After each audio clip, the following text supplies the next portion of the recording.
సభకు నమస్కారం. సభాధ్యక్షులు, మండల కాంగ్రెస్ పార్టీ అధ్యక్షులు, ఈ కార్యక్రమానికి నాతో పాటు హాజరైన మిత్రులు దయానంద్ గారు, సత్తుపల్లి మార్కెట్ కమిటీ అధ్యక్షులు, వేదిక మీద తల్లాడ మండల కాంగ్రెస్ పార్టీ అతిరథ మహారథులు అందరూ ఉన్నారు. వారందరికీ, ఈ కార్యక్రమానికి హాజరైన తల్లాడ మండలం నా కుటుంబ సభ్యులు, కొద్దిమంది ఆడబిడ్డలు, మీడియా మిత్రులు అందరికీ శిరస్సు వంచి పేరు పేరున హృదయపూర్వక నమస్కారాలు, వందనాలు. ప్రధానంగా ఈరోజు మనం 2-3 విషయాల గురించి మనం స్పష్టంగా మాట్లాడుకోవాల్సిన అవసరం ఉంది. మీ అందరి కష్ట ఫలితంగా తెలంగాణ రాష్ట్రంలో మన ఇందిరమ్మ ప్రభుత్వం వచ్చి సంవత్సరంన్నర అయింది. ఆనాడు మట్ట రాగమయ్య దయానంద్ గారిని గెలుపు కోసం రాత్రనక పగలనక ఈ గ్రూప్ అనక ఆ గ్రూప్ అనక అందరూ ఏకతాటి మీద తిన్నామా లేదా అని ఆలోచించకుండా కష్టపడి మంచి మెజార్టీతో గెలిపించుకున్నారు. ఆ భగవంతుడి దయతో, రాష్ట్ర ప్రజల ఆశీస్సులతో తెలంగాణ రాష్ట్రంలో మన ఇందిరమ్మ ప్రభుత్వం వచ్చింది. ఈ ప్రభుత్వం వచ్చిన తర్వాత ఏవైతే అభివృద్ధి సంక్షేమ కార్యక్రమాలని గౌరవ ముఖ్యమంత్రి రేవంత్ రెడ్డి గారి నాయకత్వంలోని మన ప్రభుత్వం పేదవాడినే మన మనసులో ఉంచుకొని పేదవాడికి ఎక్కడా ఇబ్బంది కలగకుండా ఉండే విధంగా అనేక సంక్షేమ కార్యక్రమాలు చేస్తూ అభివృద్ధిని కూడా కుంటి పడకుండా మంచి కార్యక్రమాలు చేస్తున్నాం. దానికి నిదర్శనమే ఇంతకుముందే 5.5 కోట్లతో ఒకే రోడ్డు శంకుస్థాపన చేసుకున్నాం. మన తల్లాడ నుంచి నారాయణపురం మీదుగా రెడ్డిగూడెం వరకు. అదేవిధంగా ఈరోజు నేను అశ్వరావుపేట, సత్తుపల్లి ఆ ప్రాంతం అరిగి అంతా తిరుక్కుంటూ వస్తున్నాను. నా చేతుల మీద ఇవాళ నేను ఫౌండేషన్ వేసినయే సుమారు ఒక 130-140 కోట్లుంటాయి. ఇందిరమ్మ ఇళ్ళు కాకుండా ఇందిరమ్మ ఇళ్ళ విషయానికి వస్తే ప్రతి నియోజకవర్గానికి 3,500 ఇళ్ళు అంటే 175 కోట్ల రూపాయలు ఒక్కొక్క నియోజకవర్గానికి ఇందిరమ్మ ఇళ్ళకి మనం ఇచ్చినట్లు. 175 కోట్లు. ఆనాటి ప్రభుత్వం 10 సంవత్సరాలలో కట్టిన ఇళ్ళు, టెండర్లు పిలిచిన ఇళ్ళు 1,00,000 కూడా లేవు. 96,000, 97,000. అందుట్లో పూర్తయిన 60,000 చిల్లరు, మిగిలిన 30,000 చిల్లరు మొండిగోడలతోనే ఉన్నాయి. అవి కూడా మన ప్రభుత్వంలో ఇవాళ పూర్తి చేసుకుంటున్నాం. ఇవాళ ఇచ్చే 3,500 ఇచ్చేసామో ఇక అయిపోయింది, మన దగ్గర ఏమీ లేదు, తూచ్ అనేది ఉండదు. కాబట్టి మీ గ్రామాలలో, మీ డివిజన్లలో, మీ వార్డులలో ఎవరైతే నిరుపేదలు ఉన్నారో, ఎవరైతే ఇందిరమ్మ ఇళ్ల కోసం పత్తికాయలాగా గడిచిన 10 సంవత్సరాల నుంచి కళ్ళు అప్పగిచ్చి ఎదురు చూస్తున్నారో వాళ్ళకి పూర్తి హామీ మీరు ఇవ్వాలి. మన ప్రభుత్వ పక్షాన, నా పక్షాన. ఇది మొదటిసారే ఇస్తున్నాం. ఈ 3,500 ఇంకా 3 విడతలు ఇస్తాం. రాబోయే కొద్ది రోజుల్లో ఇందాక దయానంద్ గారు అన్నట్లు కొన్ని ఇస్తాం. ఇట్లా విడతల వారీగా నిరంతరము ఇచ్చే ప్రక్రియ. మన ప్రభుత్వం ఇంకా 3.5 సంవత్సరాలు ఉంది ఈ టైము. ఈ 3.5 సంవత్సరాల్లో మళ్ళీ ఎన్నికల్లో వచ్చే టైం కల్లా మనం కట్టాలనుకునే ప్లానింగు 20 లక్షల ఇళ్ళు. అంటే 20 లక్షల ఇళ్ళు మనం ప్లాన్ చేశాం. ఈ 20 లక్షల ఇళ్ళు బరాబరి కడతాం. తెలంగాణ రాష్ట్రంలో ఏ మారుమూల గ్రామానికి పోయినా నాకు ఇళ్ళు కావాలి అని అడిగేవాళ్ళు లేకుండా ఉండే విధంగా ఇందిరమ్మ ఇళ్ళు మన ప్రభుత్వం ఇచ్చుకుంటాం. ఇందాక మీతో చెప్పినట్లు అసెంబ్లీ ఎన్నికల్లో పోరాటం చేశారు. మన ప్రభుత్వం వచ్చింది.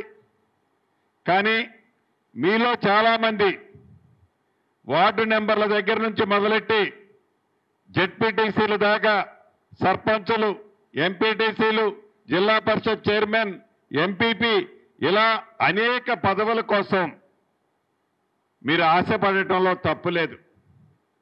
మీ ఆశని పూర్తి చేయాల్సిన బాధ్యత అధికార పక్షాన ఉన్న అధికారంలో ఉన్న నేను గాని మిగిలిన ఇద్దరు జిల్లా మంత్రులు గాని స్థానిక శాసనసభ్యురాలు మట్టా రాగమయ్య దయానంద్ గారు గాని తప్పకుండా మీ ఆశలని ఎక్కడా కింద పడనీయకుండా మీ ఆశలని అడియాశలు కానీయకుండా 100కి 100% మిమ్మల్ని ప్రజాప్రతినిధులు చేయాలన్న తాపత్రయమో ఈ మీటింగ్ యొక్క ముఖ్య ఉద్దేశం.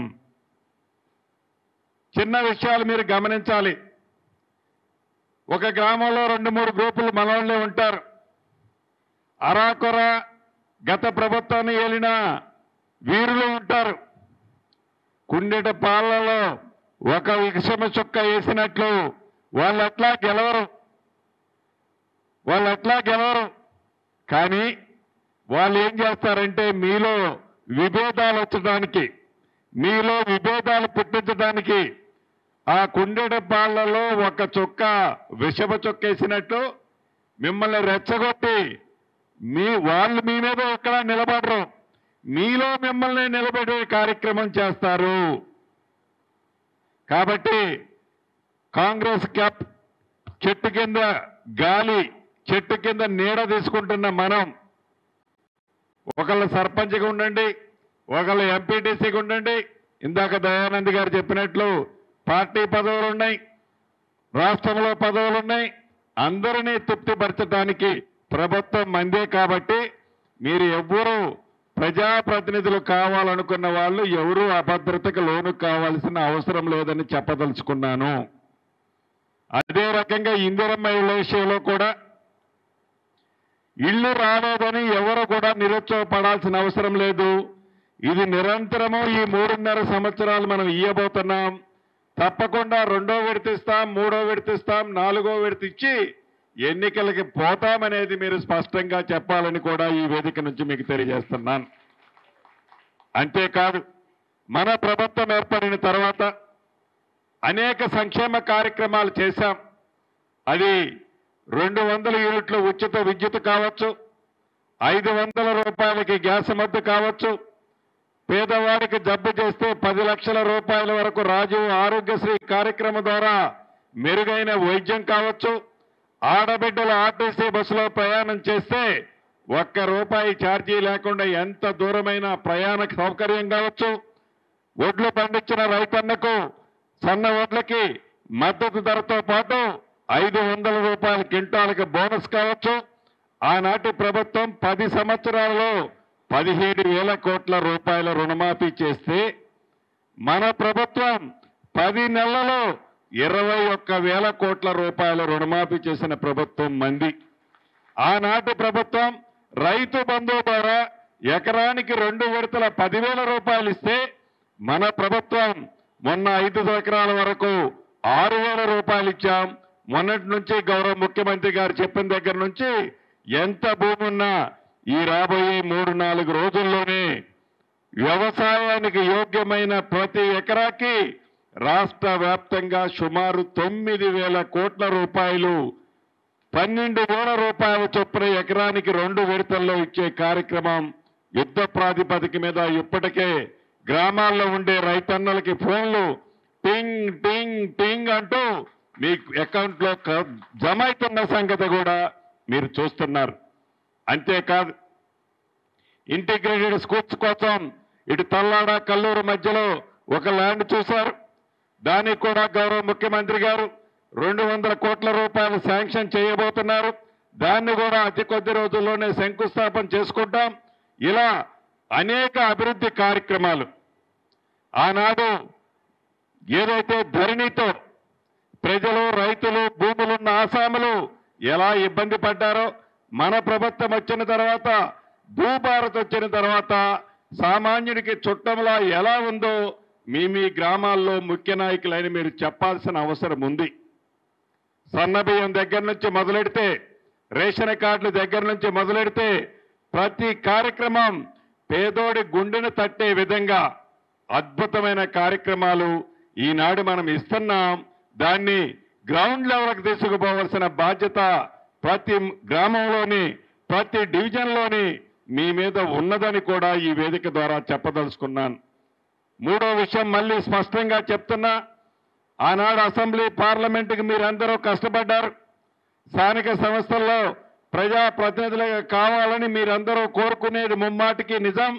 మీ కోరికలు నెరవేర్చడంలో దాంట్లో భాగంగా గౌరవ స్థానిక శాసనసభ్యులు కానీ ఈ జిల్లాలో ఉన్న 3 మంత్రులు కానీ మీకు అండదండలుగా ఉండి మీ కోరికలను నెరవేర్చే బాధ్యత రాష్ట్ర ప్రభుత్వ పక్షాన, ఈ జిల్లా పక్షాన, కాంగ్రెస్ పార్టీ పక్షాన మేము తీసుకుంటామని కూడా తెలుపుతూ, ఏ గ్రామంలోనైనా ఉండమ్మా, ఉండను, ఏ గ్రామంలోనైనా చిన్న చిన్న గ్యాపులు వస్తే, ఏ గ్రామంలో అయినా 1-2 గ్రూపులుంటే ఎక్కడా మీరు ఆవేశానికి లోను కావాల్సిన అవసరం లేదు. దయానంద్ గారు కానీ 3 మంత్రులం కానీ ఈ గ్రామంలో ఇతనే సర్పంచ్ ఉండాలి, ఈ ఏరియాకి ఇతనే ఎంపీటీసీగా ఉండాలని మేమెవరూ చెప్పాం. ప్రజలలో మమేకమై ఉండి ప్రజా సేవ చేయాలనుకునే ఎవరైనా ఆ గ్రామంలో మీరే ఎన్నుకోవాలి. మీరే ఇతను మా క్యాండిడేట్ అని చెప్పాలి. మన క్యాండిడేట్ని నిలబెడితే అవతల వాడు అసలు పోటీ చేయడానికే భయపడాలి, వినారవసగా గెలవాలి. అది మన రాజకీయం. మనం చేసే కష్టానికి అటువంటి ఫలితాలు రావాలి అని వచ్చే విధంగా కాంగ్రెస్ సైనికులైన మనందరం కష్టపడి రాబోయే ఈ కురుక్షేత్రంలో మంచి మెజార్టీతో మనం గెలుచుకోవాలని మనస్ఫూర్తిగా మీ అందరినీ కోరుతూ, లేట్ అయినందుకు మన్నించమని తెలుపుతూ, ఇందిరమ్మ ఇళ్ల విషయంలో మళ్ళీ పదే చెప్తున్నా, ప్రతి పేదవాడికి ఇందిరమ్మ ఇల్లు వస్తుంది. ఎక్కడ అభద్రతకు లోను కావాల్సిన అవసరం లేదు అనేది మీ గ్రామాల్లో తెలపాలని చెప్తూ సెలవు తీసుకుంటున్నాను. జై కాంగ్రెస్, జై కాంగ్రెస్.